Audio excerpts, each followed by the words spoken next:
bring us in. 3, 2, 1. Gentlemen, time All for right. the book review. Welcome back to the Amp Theory Book Club, where we break down books for you that we've read, that we've used on these episodes, where we've learned stuff and regurgitated it to you in a terrible fashion. Yep. This week, it's The Power of Habit by Charles Duhigg. Yep. Our goal here is to do such a bad job that you're like, fuck it, I'm just going to read the book. Exactly. So hopefully we do a good enough job.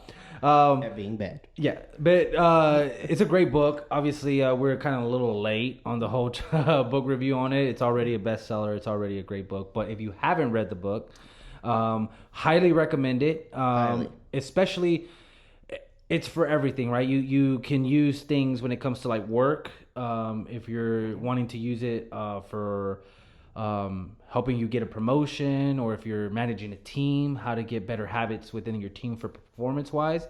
Definitely works for that, but also does not have to be for that. If you're using it like for self-improvement when it comes to anything from education to fitness to whatever it is that you want, it's a really good book for that. Yeah, it breaks down what Charles Duhigg calls the habit loop, which is basically the cue, the response, and then the reward. Yeah, and very important, because once you learn, he actually says that once you learn what the habit loop is, you can actually, just like you would tinker with maybe your bike or your car, you can then tinker with your own habits. Yeah, if you have bad habits, you can pretty much pinpoint your bad habits. And once you realize what the cue is, you can, then you can begin to like pick apart, like be your own detective and break down what your bad habits are. And then you can actually change them. Yeah, you can use the same cue to do a different response and therefore get a different reward. Or you can, use a cue to then get whatever response it is that you want, for whatever reward. And you can use rewards to actually help you solidify and change your response. Yeah, You can still have the same cue, change your response, same reward, and you feel better. Yeah. That's how you in the book. Charles Duhigg basically says like your bad habits are always still going to be there, but once you realize that you can override them a little bit, that's when you go into that habit loop. You break it down yourself. Yeah. So I think it's a fairly easy read, even though it does talk about a lot of different like studies and things like that. He doesn't do.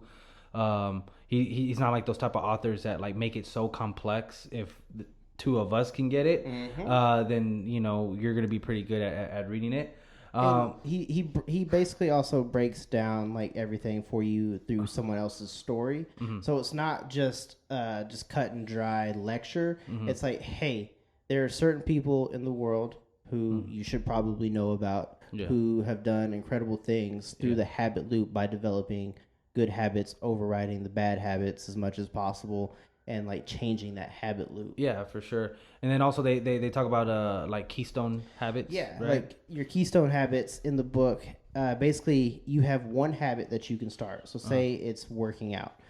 Well, with a Keystone Habit, what's going to happen is inadvertently other things around your life are also going to change. So if you're working out, you're more than likely going to eat better. And if you're going to eat better, you're going to be more productive. And if you're more productive, you're probably going to be busier throughout the day, get good night's sleep. All these things just like compile. And like it's basically what the Keystone Habit is. It started with working out, and then it just changed everything that has happened moving forward. Yeah, and that's really important. What it really drove to me, there's this one story that he talks about in the book about an aluminum company, right? And how he was able to, the CEO that they ended up getting was able to increase productivity, cost, and all that stuff by focusing on safety than focusing on actually making more money. And so again, just different tools that you can put in your tool belt to help you, but it all in our podcast that we talk about the Amp Theory,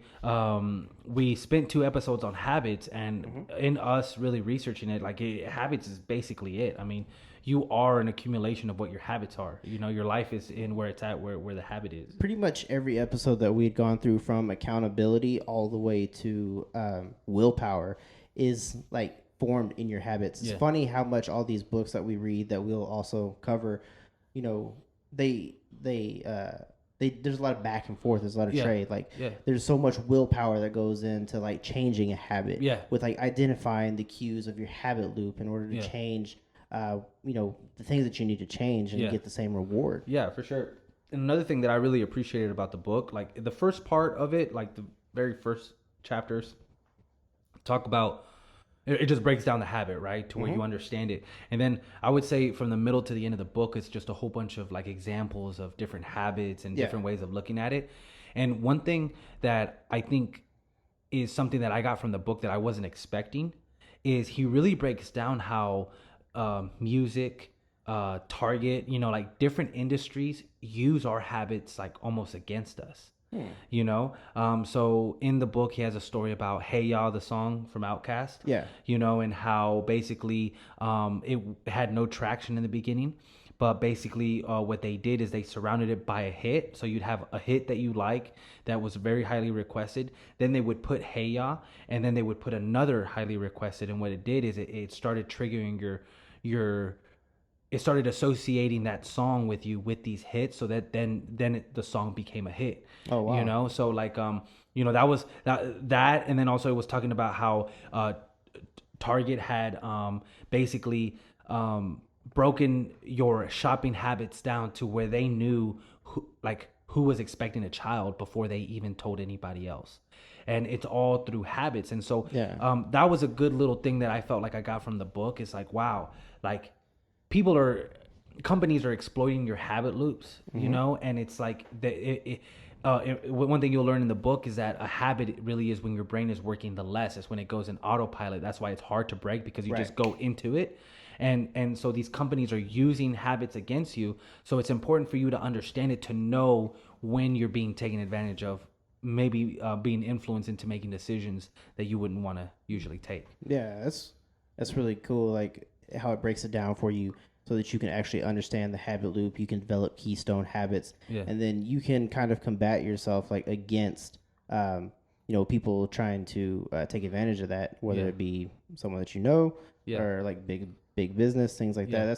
That's like a big takeaway from the book. Yeah. So I mean, you will not. I'm assuming if you haven't already read the book, then you're not much of a reader, or maybe you're thinking about maybe I'm going to use a Audible credit on it.